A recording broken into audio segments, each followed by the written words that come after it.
Hello, my name is Nick. I'm an ex-Royal Marines Commando, British military fitness instructor, boot camp instructor, rehab instructor, and a level 3 personal trainer. And today we're going to talk about exercise after cancer. I have trained quite a few people over the years. I'm training a lady right now who is going through the cancer treatment. She's been given the all clear now, but it's caused havoc with her body, as you can imagine, and she's been through, just like they all go through, a absolutely horrendous experience.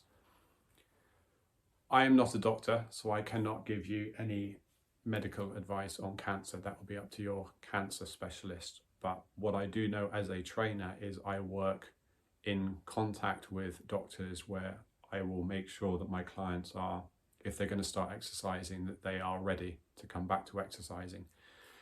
And I will talk with the doctors in regards to what they recommend for their training programs, what we can and what we can't do.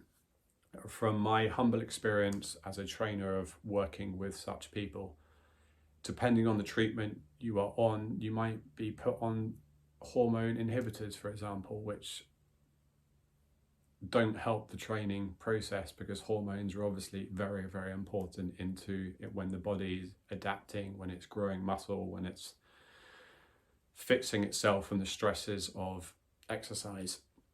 But it doesn't. So for example, the lady that I train at the moment, she has joint pain in pretty much every single joint, which means some days she feels great, some days she doesn't feel great.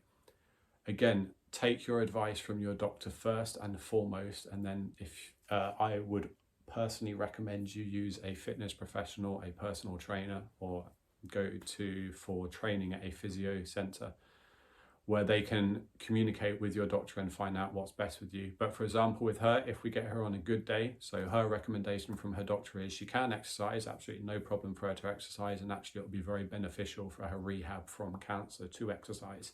But we just need to be really realistic with her joints.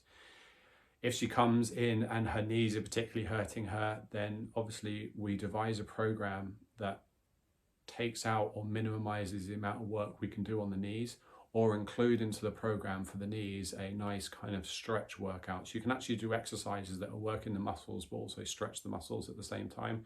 So we do a lot of work on that type of stuff with her, and she generally feels better up for that over the next 2 to 3 days. Sometimes she'll come in and both of her knees will be hurting and her shoulders will be hurting and her wrists will be hurting, and you really are kind of limited to what you can do with her on that particular day. But there's always something you can do. So we can always do a Pilates style stretch session.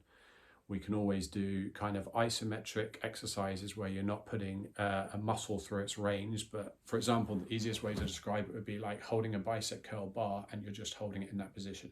So we're not grinding through that joint. We're not causing pain to the joint. We're literally just going to work the muscle and we're holding there in place. So we do a lot of work with her on that. But every single session we kind of have to change and according to how she's feeling on that day, which is why I recommend, if you are going through the cancer process or you are in remission from cancer, then you find somebody who knows what they're doing to guide you along the process. Certainly to begin with, your insurance company should pay for or hopefully pay, or ask them if they will pay for you to have some personal training sessions post-cancer in order to rehab the body. I can't imagine they have a problem with that. I mean, they've already been paying for the incredibly expensive cancer treatment, so personal training would be very cheap in comparison. I really wanted to do this video for anyone who is going through this awful experience, that there is light at the end of the tunnel in terms of fitness, remission, and still feeling like a human being, that you can actually go and do stuff. You can go and train, you can go and feel good about yourself and the clothes you're wearing, and you don't feel like that your body's completely given up on you. There are still things that you can do. Just make sure that that trainer is in communication with your doctor and they can come up with some form of program and be realistic with what you can do.